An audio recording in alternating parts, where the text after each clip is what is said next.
अच्छा संगत, अज ही मां ठाहे रहियो आहियां सेनू। ही सेनू नंढपण में के ठाया। अगे छा हूंदो जो ॿहराड़ी में जेको सो वीचारियूं असांजो जेके वॾा हुया बुज़ुर्ग हुया उहे वीचारा परे खां पाणी भरे ईंदा हुया। पाणी जी तमामु अॻे किल्लत हूंदी हुई।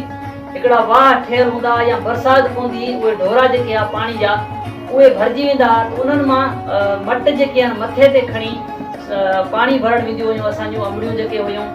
सो उन मट खे खाइण जे लाइ सो हिन सेनू जी इलाही सारी ज़रूरत हूंदी हुई।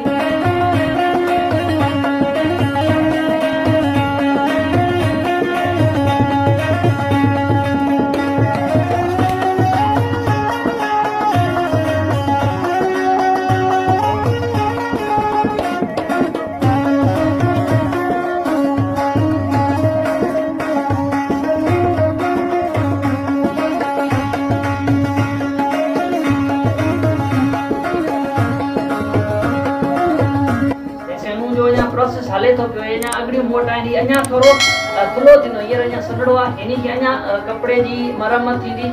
सो हीउ सॼो जरा मुकमल तयारु थींदो त वरी मां तव्हांखे ॿुधाईंदुसि हिन खे इस्तेमालु कीअं कयो वेंदो आहे ऐं कहिड़े नमूने सां हिन जो इस्तेमालु थींदो आहे।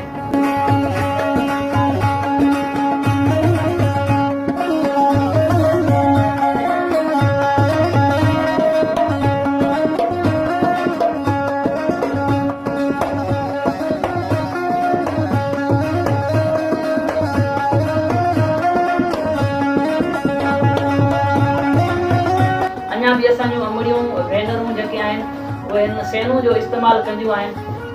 सो हिन सेनू जो इस्तेमालु अॻे तमामु घणो जाम थींदो हुयो ऐं जो तरीक़ेकार जेको आहे ठाहिण जो उहो सफ़ा सोरड़ो आहे।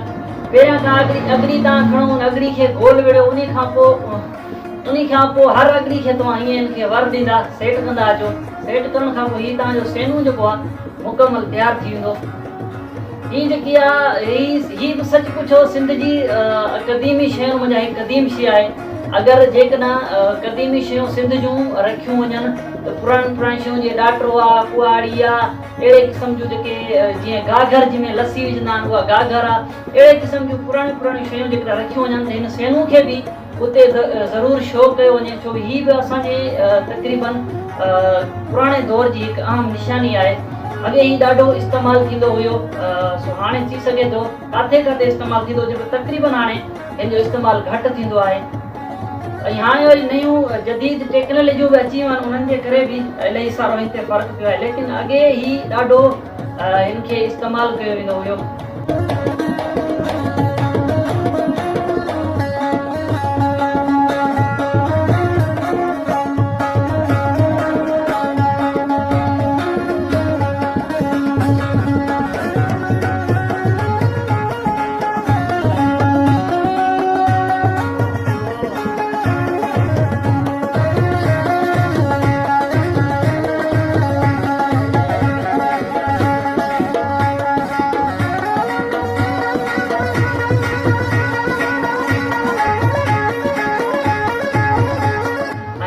वीडियो खे दोस्तनि ताईं ज़रूरु शेयर करनि। मुंहिंजे यूट्यूब चैनल खे सब्सक्राइब ज़रूरु कयो। इंशाअल्लाह अॻिते हली मां अञा जे लाइ अहिड़ियूं क़दीमी शयूं खणी ईंदुसि।